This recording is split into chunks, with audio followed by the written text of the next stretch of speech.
बहुत समय पहले एक छोटे से गांव के पास एक घना और रहस्यमय जंगल था। इस जंगल को जादुई जंगल कहा जाता था, क्योंकि लोगों का मानना था कि वहां जादू और अद्भुत प्राणी रहते हैं।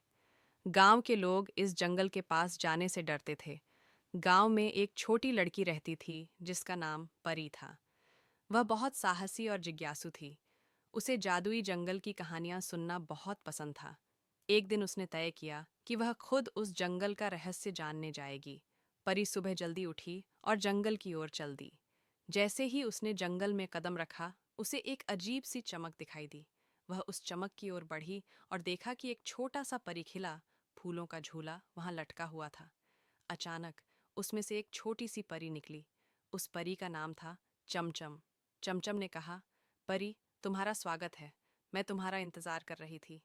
यह सुनकर परी चौंक गई और बोली, मेरा इंतजार? लेकिन क्यों? चमचम ने समझाया, तुम इस जंगल को बचाने आई हो। एक दुष्ट जादूगर कालगिर इस जंगल को नष्ट करना चाहता है। अगर उसे रोका नहीं गया तो यह पूरा जंगल सूख जाएगा और यहाँ के सारे जादुई प्राणी खत्म हो जाएंगे। परी ने साहस से कहा, मैं मदद करूंगी। मुझे बताओ कि मैं क्या कर सकती हूँ। चमचम ने उसे एक जादुई छड़ी दी और कहा, इस छड़ी से तुम जादू कर सकती हो, लेकिन तुम्हें अपने दिल की सच्चाई और अच्छाई से इसे चलाना होगा। कालगिर जंगल के काले कुएं में छिपा हुआ है। हमें उसे वहीं रोकना होगा। परी और चमचम जंगल के भीतर गहरे चले गए। रास्ते में उन्हें कई चुनौतियों का सामना करना पड़ा। एक बार एक बड़ा सांप उनके रास्ते में आया, लेकिन परी ने छड़ी से प्यार का जादू किया और सांप दोस्त बन गया। आखिरकार वे काले कुएं तक पहुंच गए। कालगिर वहां खड़ा था और अपनी काली शक्ति से जंगल को नष्ट करने की तैयारी कर रहा था।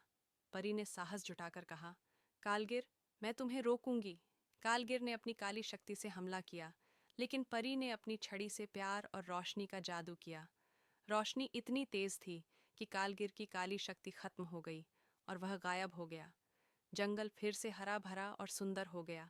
चमचम ने परी को धन्यवाद दिया और कहा, तुमने अपनी सच्चाई और साहस से जंगल को बचाया। अब यह हमेशा सुरक्षित रहेगा। परी गांव लौट आई और सबको अपनी रोमांचक कहानी सुनाई। लोग उसकी बहादुरी की तारीफ करने लगे और इस तरह परी की कहानी हमेशा के लिए सबके दिलों में बस गई।